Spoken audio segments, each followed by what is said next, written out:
Olá, 9h02, nesta quinta-feira, 2 de julho de 2026, começa a partir de agora o Diário da Manhã. Eu, Ronald II, falo ao vivo, direto do Complexo de Comunicação da Assembleia Legislativa, com as principais notícias, as informações, direto da Casa do Povo do Maranhão. Quinta-feira é dia de sessão, não é verdade? Então daqui a pouquinho a gente já traz as primeiras informações ao vivo. Quem vai estar com a gente hoje é a repórter Milena Dutra, vai acompanhar de perto toda a movimentação no plenário do Poder Legislativo Maranhense. E já, dentro de alguns instantes, ao vivo, ela traz para a gente esse momento pré-sessão plenário, aquecimento, com as expectativas em torno da movimentação no plenário do deputado Najib Aikel.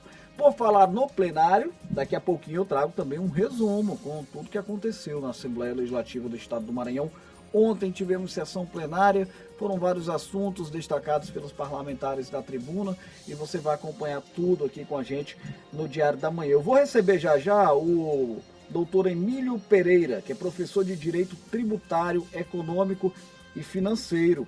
Nós vamos falar sobre a reforma tributária, pauta de extrema relevância para a população brasileira, mas que muitas vezes se torna complexa, não é verdade? A gente vai tentar esmiuçar um pouquinho aqui, compreender da melhor maneira o que muda na vida dos brasileiros em razão da tão falada, da tão famosa, para muitos temida, para outros não, reforma tributária, tá bom? Já, um especialista nesse assunto. Tem previsão do tempo e tem também a atuação da Polícia Rodoviária Federal em torno da segurança pública nas rodovias federais que cortam o Maranhão. Já a gente vai trazer informações aqui sobre o projeto Mapear da PRF. Inclusive, já tivemos um bate-papo, entrevista sobre esse assunto aqui no Diário da Manhã, né? O programa está só começando. Eu convido você também a fazer parte da nossa programação através do nosso WhatsApp. Cadê? Está aqui, 98999617478. Já anota aí o WhatsApp. Deixa eu dar uma ajeitadinha nesse cabelo aqui. O pessoal da rádio não me olha, não. Mas o pessoal da TV Assembleia olha e fala: olha, o cabelo do apresentador tá todo assanhado. Não tá mais. Melhorou. Eis a importância do retorno, tá bom? Tá legal agora? Tá legal, né? Então, beleza, gente. Sejam todos muito bem-vindos à nossa transmissão ao vivo, simultânea, direto da rádio, da TV Assembleia, com o seu Diário da Manhã, com a sua participação, com toda a movimentação no Parlamento Maranhense. Bora ficar por dentro do que está acontecendo na Assembleia Legislativa, né? A participação popular na Casa do Povo, o acompanhamento da população a respeito de tudo aquilo que acontece na Assembleia Legislativa é fundamental, né, para o nosso avanço do Estado. Vou começar o programa aqui já chamando ao vivo nossa amiga, querida repórter Milena Dutra, que vai trazer para a gente as principais informações sobre a movimentação no plenário. Hoje tem sessão, não é, Milena? Bom dia. Muito bom dia, meu caro colega Ronald II. Estamos aqui a postos. Daqui a pouquinho a última sessão plenária desta semana, hoje quinta-feira, 2 de julho. Vamos acompanhar os trabalhos aqui no plenário Najib Aikel. Ainda temos aí uns 15 dias de trabalhos antes do recesso parlamentar e a TV Assembleia já está aqui no ponto para transmitir ao vivo, em tempo real, mais um dia de trabalho aqui no plenário Najib Aikel. Hoje com os pronunciamentos na tribuna, provavelmente teremos ordem do dia, momento de votação dos projetos e mais pronunciamentos na tribuna no grande expediente. A gente segue acompanhando os trabalhos. Hoje à tarde, 3 horas da tarde, tem sessão solene por indicação da deputada Janaína, a entrega de 2 títulos de cidadania maranhense, atividade prevista para hoje à tarde aqui no plenário Najib Aikel, também com transmissão ao vivo pela TV Assembleia. Como eu falei antes, última sessão plenária da semana, a próxima terça-feira, a partir das 9h30 da manhã. Daqui a pouquinho, horário regimental, transmissão ao vivo da sessão ordinária dessa quinta-feira. E eu já convido você que nos ouve pela Rádio Assembleia, nos acompanha pela TV Assembleia, pelos nossos canais de comunicação, a assistir com total transparência às atividades parlamentares aqui na Assembleia Legislativa. Dia só começando. Ronald, um ótimo dia para você. É isso, Milena. Dia só começando, um ótimo dia para você e para toda a nossa equipe também. E que seja um dia muito produtivo em defesa da população maranhense. Vamos ficar de olho, sim, na sessão plenária. Regimentalmente, os trabalhos começam a partir das 9h30. E aí aquela movimentação que o telespectador, o ouvinte, o internauta já conhecem. Pela TV Assembleia, a gente encerra o Diário da Manhã nesse momento, logo no momento que se inicia a movimentação lá no plenário, e aí passa a ser transmitida a íntegra da sessão plenária no canal 9.2. Já na Rádio Assembleia do Maranhão, o Diário da Manhã permanece acontecendo, permanece fluindo, mas claro, com aquela conexão com o plenário, trazendo as participações dos deputados, das deputadas, né, os comentários a respeito das matérias que possivelmente serão discutidas, né, e votadas durante a ordem do dia, enfim, todos os expedientes da sessão plenária também conectados com a 96.9 FM. No YouTube tem transmissão ao vivo da sessão plenária e também tem o Diário da Manhã fluindo. E aí eu vou aproveitar que a gente está falando da movimentação no plenário, já para contextualizar, a gente sempre traz esse aquecimento no Diário da Manhã, falando do que vai acontecer daqui a pouco, mas também resgata os assuntos, né, que pautaram os trabalhos dos deputados ao longo da última sessão plenária. Vamos acompanhar. No pequeno expediente da primeira sessão plenária do mês de julho, a deputada Helena Duailib falou na tribuna sobre o sucesso dos festejos juninos e atividades realizadas nas paróquias. Eu quero iniciar destacando o festejo de Nossa Senhora do Perpétuo Socorro, do qual tive a alegria de participar e apoiar. Sabemos que um festejo religioso, ele vai muito além das celebrações litúrgicas. Ele fortalece a evangelização, promove a união da comunidade e também possibilita a arrecadação de recursos para a manutenção das obras da igreja. Também participei do festejo de São Pedro, no município da Raposa, e faço aqui um registro muito especial ao encerramento do festejo de São Paulo Apóstolo, a minha paróquia. Foi uma celebração marcada pela participação da comunidade e pelo belo trabalho de seus organizadores e voluntários. O deputado Wellington do Cusso se pronunciou sobre a decisão do Tribunal Superior Eleitoral, que manteve o mandato dele e o do deputado Fernando Braide. Os deputados Júlio Mendonça e Aloísio Santos falaram sobre a interdição da ponte Marcelino Machado, mais conhecida como Ponte do Estreito dos Mosquitos, solicitando que o DENIT Nacional participe da intervenção. No grande expediente, a presidente Iracema Vale falou sobre sua trajetória na vida pública. A deputada Mical Damasceno falou sobre as dificuldades enfrentadas para a realização de atividades evangelísticas e criticou o atendimento recebido na Secretaria Municipal de Trânsito e Transportes durante a busca por soluções para o caso. Fomos em busca de diálogo, de esclarecimento e de uma resposta técnica. Infelizmente, não foi isso que encontramos. O que vimos foi um ambiente de tensão, ausência de respostas objetivas e uma situação que acabou ganhando contornos desnecessários. Até o presente momento, senhores deputados, nenhuma justificativa oficial foi apresentada às igrejas.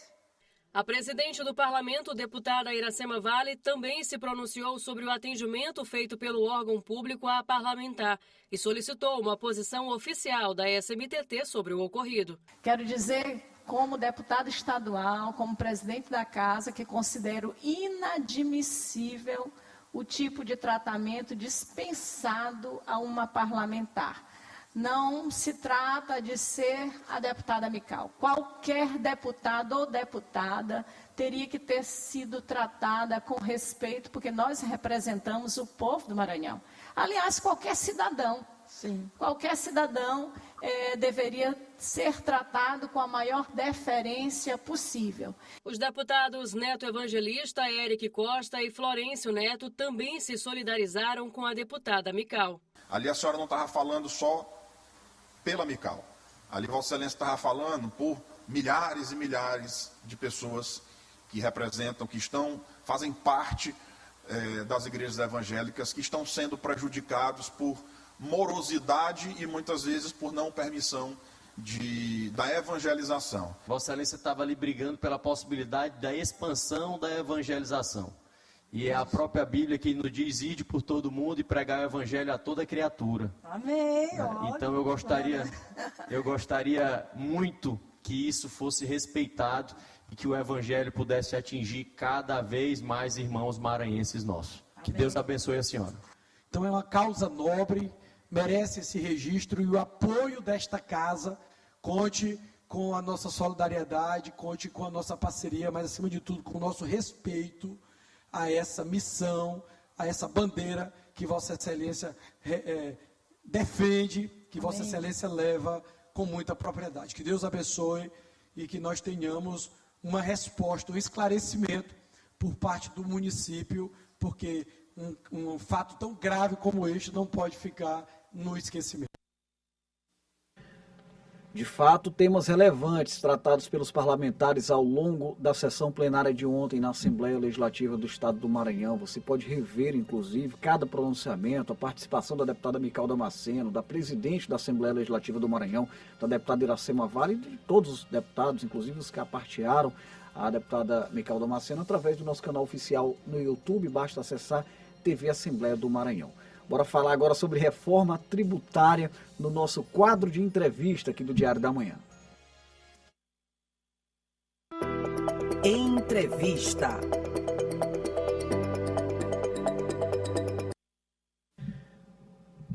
São 9h13. A gente segue ao vivo com a movimentação da Assembleia Legislativa do Estado do Maranhão, mas antes da sessão plenária, sempre um bate-papo interessante em defesa dos direitos, em defesa daquilo que impacta na vida da população brasileira, claro, em especial da população maranhense. E nós temos a satisfação aqui de receber o professor de Direito Tributário, Econômico e Financeiro no Ensino Superior, auditor fiscal do Estado do Maranhão, mestre e doutorando em Direito pela PUC do Rio Grande do Sul. Ele é especialista em Direito Tributário e em Direito Administrativo. Estou recebendo aqui o professor doutor Emílio Pereira, para a gente falar sobre nada mais, nada menos que a tão famosa já reforma tributária. Um assunto que para muitos é um assunto muito complicado de se absorver, de se entender, mas eu tenho certeza que a gente vai trabalhar aqui da melhor maneira possível para levar de maneira didática, né, de fato, essas mudanças na tributação brasileira que impactam diretamente na vida dos nossos consumidores. Doutor Emílio Pereira, muito obrigado por estar aqui com a gente. Bom dia ao senhor. Bom dia, Ronald. Primeiro, agradecer muito a oportunidade e louvar a iniciativa da Rádio TV Assembleia de trazer um tema tão importante para a sociedade, porque quando a gente fala de tributo, a gente está, acima de tudo, falando sobre um elemento importante para a efetivação de todos os direitos que nós temos, né? Saúde, educação, transporte, infraestrutura, segurança e tantos outros que advêm do tributo que as pessoas pagam. E a reforma tributária, ela muda bastante coisa no que se refere à tributação sobre o consumo no país. Doutor Emílio, a gente estava conversando aqui nos bastidores sobre a extensão que é essa reforma tributária, não é? Eu, apesar aí que eu vou da pouca idade, hein, quem sabe, eu nunca vi, né, o Brasil discutir tanta mudança em torno da tributação. Eu queria que a gente fizesse até um resgate histórico, eu sei que você é um conhecedor desse tema, para poder apontar esse marco, né, no setor tributário brasileiro nesse momento. Essa reforma, ela teve um foco no consumo, porque a tributação no consumo no país, ela é considerada complexa. Sim. E essa complexidade, ela advém da própria configuração federativa do país, né? E nós temos uma federação que tem 3 entes tributantes. A União tributa o consumo, né, com o IPI, PIS e COFINS. O Estado tributa o consumo com seu ICMS, que é o Imposto sobre Circulação de Mercadorias e Serviços de Transporte e Telecomunicações. E os municípios também tributam consumo, no que se refere à prestação de serviço com o ISS. E o que a reforma tributária buscou fazer? Buscou simplificar essa tributação, criando um imposto sobre o valor agregado dual. O que significa isso? É um imposto que vai incidir sobre qualquer prestação de serviço ou venda de mercadoria, porque é um imposto sobre bens e serviços, e ele vai incidir apenas sobre o valor em que em cada etapa da cadeia econômica é acrescentado. Tá? E o que isso vai significar? Hoje, no lugar de você ter 4 tributos, você vai ter 2, que é o nosso IVA dual, formado pela CBS, que é a contribuição sobre bens e serviços, que vai substituir o PIS e a COFINS, que são contribuições federais. Então, a CBS substitui os federais. Exatamente, certo. Competência da União. E do outro lado, a grande novidade também, que é o IBS, que é o Imposto sobre Bens e Serviços, que vai substituir o ICMS, de competência dos estados, e o ISS, de competência dos municípios. E o nosso IVA dual, que é formado por CBS e IBS, teoricamente ele é 2, mas para o contribuinte ele vai ter feição de 1, porque eles vão ter as mesmas bases de incidências, as mesmas regras de tributação.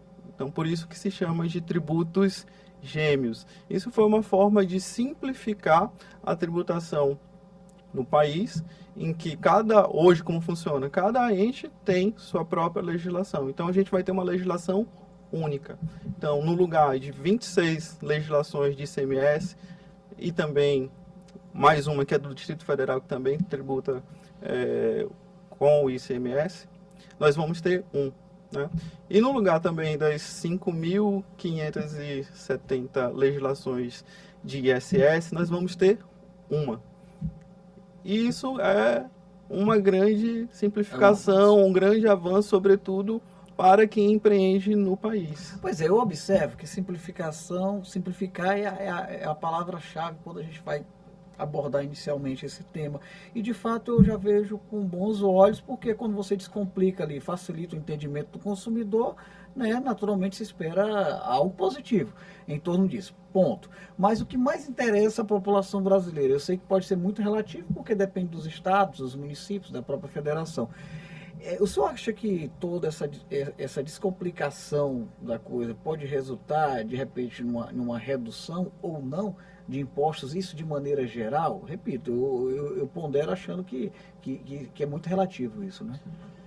De fato. E é importante sempre lembrar que nesse primeiro momento de reforma tributária se focou na tributação sobre o consumo. Não se mexeu na tributação sobre a renda e pouco se fez sobre a tributação do patrimônio, embora dentro desse pacote de reforma tributária a gente tenha mudanças no IPVA e no ITCD. Sim. Né?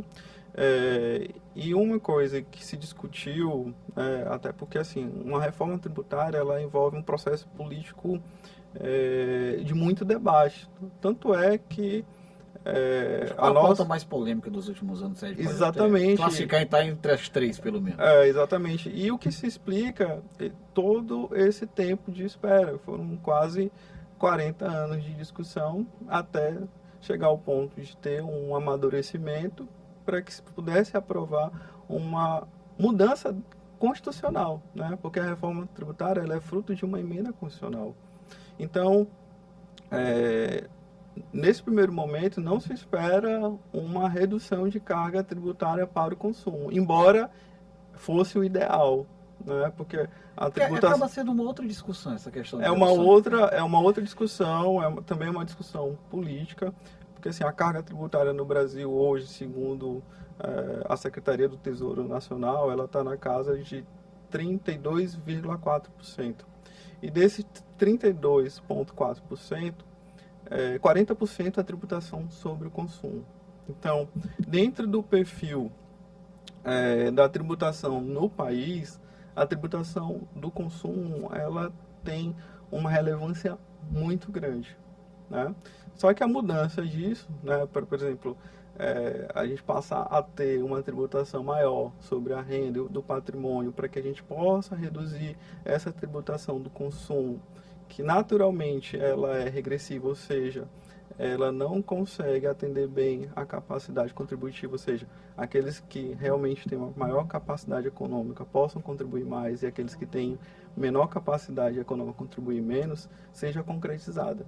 É claro, doutor, que a gente não vai entrar aqui nesse contexto político, né? E a gente sabe que o senhor é um profissional muito reconhecido dentro desse âmbito. Eu quero entender um pouco da sua leitura. Será que talvez não teria sido o momento de repente, porque o senhor cita aqui que nós não temos um impacto tributário no rendimento da população brasileira.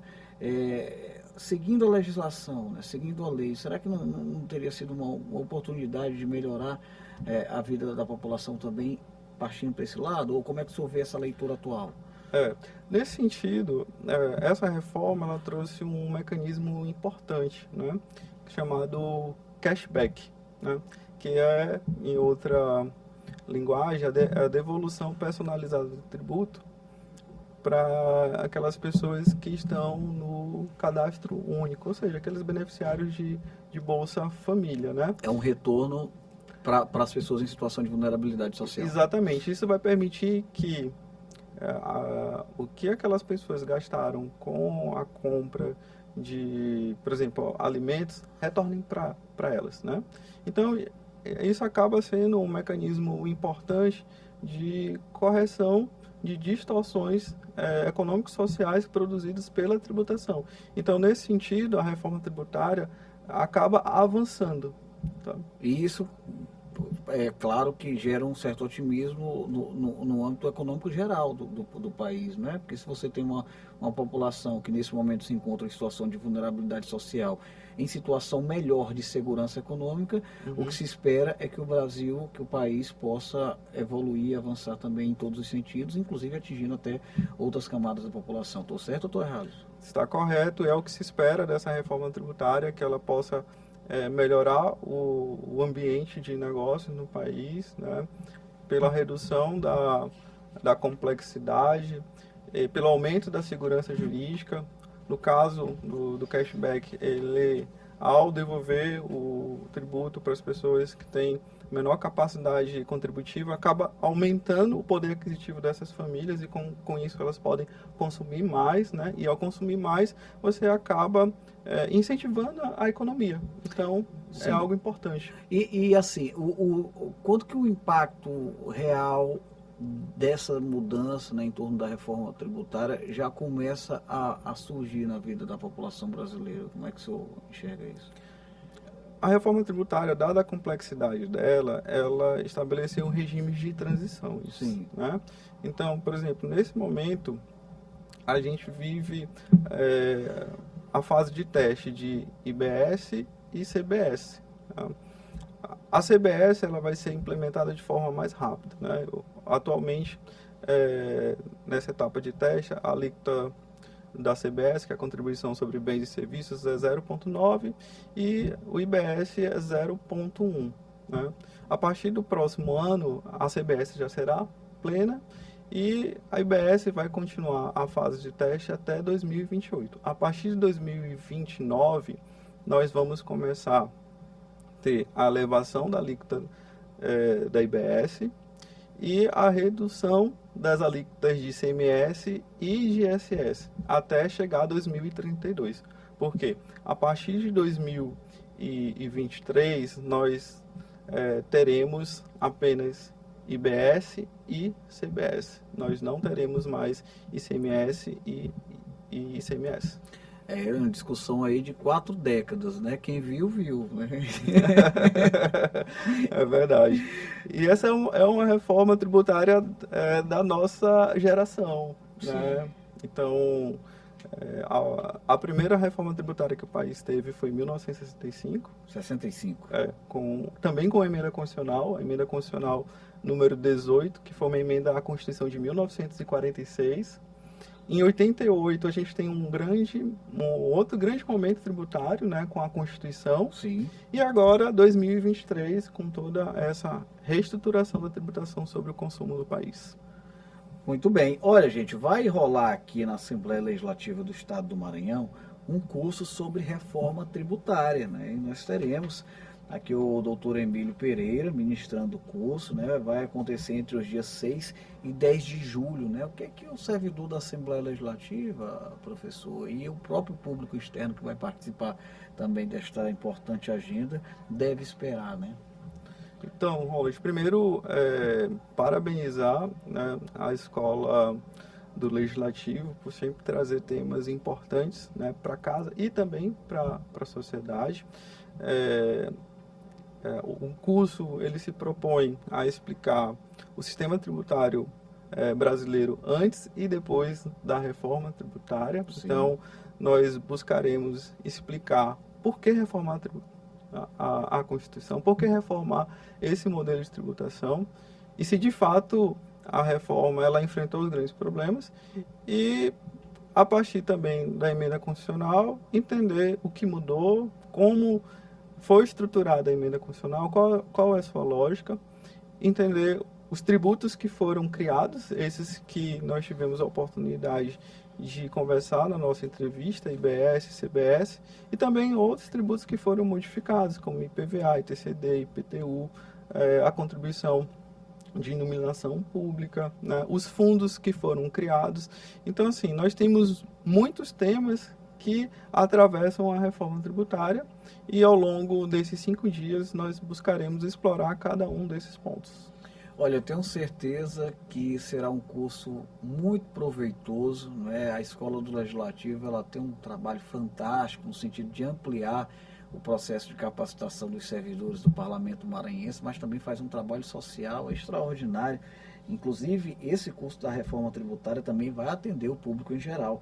De 6 a 10 de julho, das 8 da manhã ao meio-dia, no auditório da Escola do Legislativo, né, teremos o doutor Emílio já ministrando, né, os cursos, e as inscrições ainda seguem abertas, viu, gente? Tanto para os servidores quanto para o público externo. Se você quiser se inscrever ou tirar qualquer dúvida em torno do assunto, você pode entrar em contato por meio do 3269-3716, que é o ramal de lá, 3269-3716. Olha, agradeço aqui o doutor Emílio Pereira, muito obrigado pelas informações, muito obrigado pela entrevista, né? Pelo bate-papo rápido que nós tivemos aqui, já deu para compreender que de fato será um curso muito bom, muito proveitoso. Obrigado mais uma vez, professor. Eu é que agradeço a oportunidade de estar aqui e convido a comunidade para participar do curso e fico à disposição da casa sempre que for necessário. Muito obrigado. A TV Assembleia vai estar por lá acompanhando também esse trabalho. Vamos trazer a previsão do tempo. Paula Torres com as informações. É com você, Paula. Bom dia.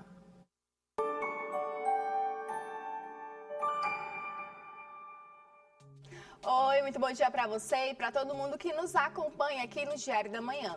Antes de sair de casa, vale aquela olhadinha no céu. E hoje a notícia boa é para quem tem compromisso logo cedo na capital. Vamos conferir como fica o tempo pelo Maranhão. Em São Luís já começa com temperatura na casa dos 25 graus e a máxima chega aos 32. O sol aparece entre algumas nuvens e não há previsão de chuva. Então, o tempo deve colaborar durante todo o dia.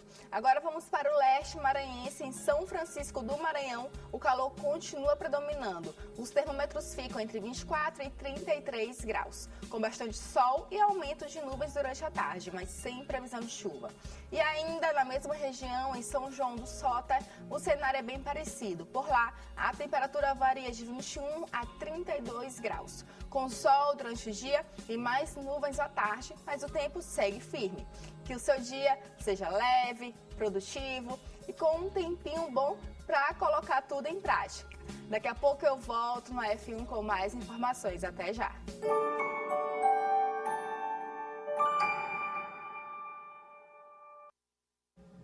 Valeu, Paula. Dia leve, né, para todo mundo e com um tempo bom. Ainda mais para quem mora aqui nessa ilha maravilhosa, né, com as praias do nosso litoral maranhense aí, coisa boa. Vamos ficar de olho na previsão do tempo ao longo da programação da Rádio da TV Assembleia. Obrigado, Paula Torres. Obrigado a todos os telespectadores da TV Assembleia, canal 9.2. Vou encerrar aqui a transmissão simultânea, 9 horas e 31 minutos. Regimentalmente, a qualquer momento, sessão plenária na Assembleia Legislativa do Estado do Maranhão. Um abraço especial a todos os nossos queridos telespectadores e até a próxima.